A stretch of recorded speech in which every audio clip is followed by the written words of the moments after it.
ರಾಜ್ಯದ ಎಲ್ಲಾ ವರ್ಗದ ಮದ್ಯ ಸನ್ನದ್ಧರು ವಿವಿಧ ಬೇಡಿಕೆಗಳನ್ನು ಈಡೇರಿಸುವಂತೆ ಮತ್ತು ಸಮಸ್ಯೆಗಳನ್ನು ಬಗೆಹರಿಸುವಂತೆ ಒತ್ತಾಯಿಸಿ ರಾಜ್ಯ federation of wine merchants association ಹಾಗೂ ಉಡುಪಿ ಜಿಲ್ಲಾ ವೈನ್ ಮರ್ಚೆಂಟ್ಸ್ ಅಸೋಸಿಯೇಷನ್ ವತಿಯಿಂದ ಮಣಿಪಾಲ ರಜತಾದ್ರಿಯ ಜಿಲ್ಲಾಧಿಕಾರಿ ಕಚೇರಿ ಮುಂಭಾಗದಲ್ಲಿ ಸಾಂಕೇತಿಕ ಧರಣಿಯನ್ನ ನಡೆಸಿದರು.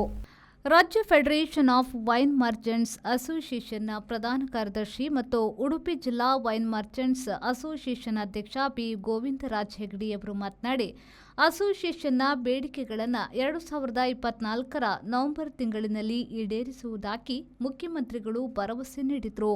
ಆದರೆ 5 ತಿಂಗಳು ಕಳೆದರೂ ಇನ್ನೂ ಕೂಡ ಯಾವುದೇ ಬೇಡಿಕೆ ಈಡೇರಿಸಿಲ್ಲ. ಬಜೆಟ್ನಲ್ಲಿಯೂ ಈ ಬಗ್ಗೆ ಯಾವುದೇ ಕ್ರಮ ತೆಗೆದುಕೊಂಡಿಲ್ಲ. ಬೇಡಿಕೆಗಳು ಈಡೇರದಿದ್ದರೆ ಮುಂದೆ ಬೃಹತ್ ಹೋರಾಟ ನಡೆಸಲಾಗುವುದು ಎಂದು ಎಚ್ಚರಿಕೆ ನೀಡಿದರು.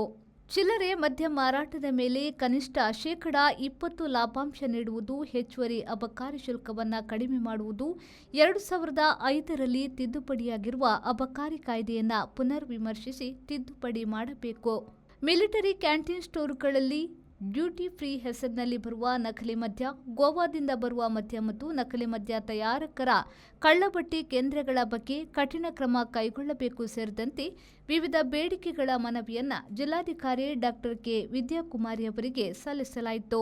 ಪ್ರತಿಭಟನೆಯನ್ನು ಮಾಡ್ತಾ ಇರುವುದು ನವೆಂಬರ್ 19ನೇ ತಾರೀಕು ಮಾನ್ಯ ಮುಖ್ಯಮಂತ್ರಿಗಳು ನಮಗೆ ಏನು ಆಶ್ವಾಸನೆಯನ್ನು ಕೊಟ್ಟಿದ್ದಾರೆ ನಮ್ಮ ಬೇಡಿಕೆಗಳ ಸಂಬಂಧ, ಅದು ಮಾರ್ಜಿನ್ ಇರಬಹುದು, ಲೈಸೆನ್ಸ್ ಶುಲ್ಕವನ್ನು ಜಾಸ್ತಿ ಮಾಡದೇ ಇರುವ ವಿಚಾರ ಇರ್ಬೋದು, ಆಕ್ಷನ್ ಮಾಡದೇ ಇರುವ ವಿಚಾರ ಇರ್ಬೋದು, ಹಾಗೆ ಬಾರ್ಗಳಲ್ಲಿ ಪಾರ್ಸೆಲ್ ಕೊಡಲಿಕ್ಕೆ, CL2ಗಳಲ್ಲಿ ಲೂಸ್ ಕೊಡಲಿಕ್ಕೆ, ಇಂಥ ಹಲವಾರು ಬೇಡಿಕೆಗಳನ್ನು ನಾವು ಸರ್ಕಾರದ ಮುಂದೆ ಇಟ್ಟಿದ್ದೆವು. ಅದನ್ನು ಸಹಾನುಭೂತಿಯಿಂದ ಪರಿಶೀಲಿಸಿ ನಾನು ಅದರ ಬಗ್ಗೆ ತೀರ್ಮಾನ ತಗೊಳ್ತೇನೆ ಅಂತೇಳಿ ಮಾನ್ಯ ಮುಖ್ಯಮಂತ್ರಿಯವರು ಹೇಳಿದ್ದಾರೆ. ಈಗ ಜಾನ್ವರಿ ಹೋಯಿತು, ಫೆಬ್ರವರಿ ಹೋಯಿತು, ಮಾರ್ಚ್ ಹೋಯಿತು, ಇದು ಏಪ್ರಿಲ್ 19 4ನೇ ತಿಂಗಳು ಬರ್ತಾ ಇದೆ. ಬಜೆಟ್ನಲ್ಲಿ ಏನನ್ನು ಘೋಷಣೆ ಮಾಡಿಲ್ಲ. ಬಜೆಟ್ನಲ್ಲಿ ಏನು ವಿಚಾರಗಳನ್ನು ಘೋಷಣೆಯನ್ನು ಮಾಡಲಿಲ್ಲ. ತೀರ್ಮಾನವನ್ನು ತೆಗೆದುಕೊಳ್ತೇವೆ ಅಂತೇಳಿ ಹೇಳ್ತಾ ಇದ್ದಾರೆ. ಆದರೆ ಅದರ ನಂತರ ಈ ನವೆಂಬರ್ 19ನೇ ತಾರೀಕಿನ ನಂತರ ಹಲವಾರು ಬಾರಿ ನಾವು ಪದಾಧಿಕಾರಿಗಳು ಹೋಗಿ ಅಧಿಕಾರಿಗಳ ಹತ್ರ ನಾವು ಮಾತಾಡಿದ್ದೇವೆ. ಹಾಗಾಗಿ ಅವರು ಮಾಡ್ತಾರೆ ಅಂತ ಹೇಳಿ ಕೂತ್ಕೊಂಡು ನಾವು ಸುಮ್ಮನೆ ಕೂತ್ಕೊಂಡ್ರೆ ನಮ್ಮ ಕೆಲಸಗಳು, ನಮ್ಮ ಬೇಡಿಕೆಗಳು ಈಡೇರೋದಿಲ್ಲ. ಆದ್ದರಿಂದ ನಾವೊಂದು ಸಾಂಕೇತಿಕವಾಗಿ ನಾವೊಂದು ಪ್ರತಿಭಟನೆಯನ್ನು ಮಾಡಲೇಬೇಕಾಗ್ತದೆ ಎನ್ನುವ ಒಂದು ತೀರ್ಮಾನವನ್ನು ನಾವು ಕೈಗೊಂಡು ಇಂದು ರಾಜ್ಯದ ಎಲ್ಲ ಜಿಲ್ಲೆಗಳಲ್ಲಿ ಈ ಪ್ರತಿಭಟನೆಯನ್ನು ನಾವು ಮಾಡ್ತಾ ಇದ್ದೇವೆ. ಉದ್ಯಮದಲ್ಲಿ ಭಾಳಷ್ಟು ನಾವು ಒಂದು ಸಮಸ್ಯೆಗಳನ್ನು ಪ್ರತಿ ದಿವಸವೂ ಕಾಣ್ತಾ ಇದ್ದೇವೆ. ನಮ್ಮ ಉದ್ಯಮ ಅಂದರೆ ಒಂದು ಹೋರಾಟದ ಉದ್ಯಮ ಆಗಿದೆ. ಯಾವ ದಿವಸದಿಂದ ಈ ಸಂಘಟನೆ ಪ್ರಾರಂಭವಾಗಿದೆ ಅಲ್ಲಿಂದಲೇ ನಮ್ಮ ರಾಜ್ಯದ ಅಧ್ಯಕ್ಷರು, ಪದಾಧಿಕಾರಿಗಳು ಬೇರೆ ಬೇರೆ ಹಂತದಲ್ಲಿ ತಮ್ಮನ್ನು ತೊಡಗಿಸಿಕೊಂಡು ನಮಗೆ ನ್ಯಾಯ ಸಿಗಲು, ಸನ್ನದ್ಧರಿಗೆ ನ್ಯಾಯ ಸಿಗುವಲ್ಲಿ ಅದೇ ರೀತಿಯಲ್ಲಿ ಭಾಳಷ್ಟು ಹೋರಾಟವನ್ನು ಮಾಡುತ್ತಿರುವುದು ಖಂಡಿತವಾಗಿಯೂ ಹೆಮ್ಮೆಯ ವಿಚಾರ ಎಂದು ಹೇಳ್ತೇನೆ. ಯಾಕಂದರೆ ನಮ್ಮ ಸರ್ಕಾರವು ಮನಸ್ಸಿಗೆ ಬಂದ ಹಾಗೆ ನಿರ್ಧಾರಗಳನ್ನು ತೆಗೆದುಕೊಳ್ಳುತ್ತದೆ. ತೆರಿಗೆ ಒಂದು ಹೆಚ್ಚಳ, GST ಆಗಿರ್ಬೋದು ಅಥವಾ ಬೇರೆ ಬೇರೆ ರೀತಿಯ ಒಂದು ಹೆಚ್ಚಳ ಶುಲ್ಕವಾಗಿರ್ಬೋದು, ಮನಸ್ಸಿಗೆ ಬಂದ ಹಾಗೆ ಒಂದು ನಮ್ಮ ಮೇಲೆ ಹಾಕ್ತಾ ಇದ್ದಾರೆ. ಇದು ಖಂಡಿತವಾಗಿಯೂ ನಾವು ಎಲ್ಲರೂ ಒಟ್ಟಾಗಿ ಖಂಡನೆಯನ್ನು ಮಾಡಲೇಬೇಕು. ಯಾಕಂದರೆ ನಾವು ಇವತ್ತು ಸರ್ಕಾರಕ್ಕೆ ಯಾವ ರೀತಿಯಾಗಿ ನಾವೊಂದು ನ್ಯಾಯ ಕೊಡ್ತಾ ಇದ್ದೀವಿ. ಭಾಳಷ್ಟು GST ಪ್ರತಿ ವರ್ಷವೂ ನಾವು ಕೂಡ 30-35 ಸಾವಿರದ ತೆರಿಗೆಯನ್ನು ಕೊಡ್ತಾ ಇದ್ದೇವೆ.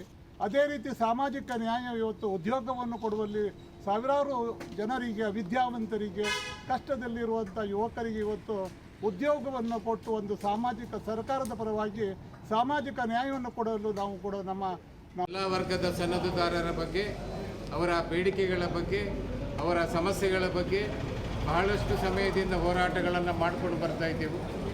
ನವೆಂಬರ್ 19ನೇ ತಾರೀಕು ಮಾನ್ಯ ಮುಖ್ಯಮಂತ್ರಿಯವರು ಅವರ ಅಧ್ಯಕ್ಷತೆಯಲ್ಲಿ ಒಂದು ಸಭೆಯನ್ನು ಮಾಡಿ ನಿಮ್ಮ ಬೇಡಿಕೆಗಳನ್ನು ನಾನು ಖಂಡಿತವಾಗಿ ಈ ಬಾರಿ ಸಹಾನುಭೂತಿಯಿಂದ ಪರಿಶೀಲಿಸಿ ಎಷ್ಟು ಸಾಧ್ಯ ಅಷ್ಟು ಬೇಡಿಕೆಗಳನ್ನು ಈಡೇರಿಸ್ತೇನೆ ಎನ್ನುವ ಒಂದು ಆಶ್ವಾಸನೆಯನ್ನು ಕೊಟ್ಟಿದ್ದರು. ಈ ದಿನಾಂಕದ ತನಕ ಯಾವುದೇ ಬೇಡಿಕೆಗಳ ಬಗ್ಗೆ ತೀರ್ಮಾನ ತೆಗೆದುಕೊಳ್ಳಿಲ್ಲ. ಬದಲು ಮದ್ಯದ ದರ ಪುನಃ ಏರ್ತದೆ ಎನ್ನುವ ಒಂದು ಸುದ್ದಿ ಬರ್ತಾ ಇದೆ. ಸನ್ನದ ಶುಲ್ಕ ಏರಿಸ್ತೀವಿ ಅನ್ನುವ ಒಂದು ಸುದ್ದಿ ಬರ್ತಾ ಇದೆ. ಆಕ್ಷನ್ ಮಾಡ್ತೀವಿ ಸನ್ನದುಗಳನ್ನು ಅನ್ನುವ ಒಂದು ಸುದ್ದಿ ಬರ್ತಿದೆ. ಇದೆಲ್ಲದರ ವಿರುದ್ಧ ಮತ್ತು ನಮ್ಮ ಬೇಡಿಕೆಗಳನ್ನು ಈಡೇರಿಸಲು ಒತ್ತಾಯಿಸಲು ಇಂದು ರಾಜ್ಯದ 30 ಜಿಲ್ಲೆಗಳಲ್ಲೂ ಕೂಡ ನಾವೊಂದು ಪ್ರತಿಭಟನೆಯನ್ನು 1 ಗಂಟೆಯ ಸಾಂಕೇತಿಕ ಪ್ರತಿಭಟನೆಯನ್ನು ಮಾಡ್ತಾ ಇದ್ದೇವೆ. 30 ಜಿಲ್ಲೆಯಲ್ಲೂ ಕೂಡ ಇದು ನಡೀತಾ ಇದೆ.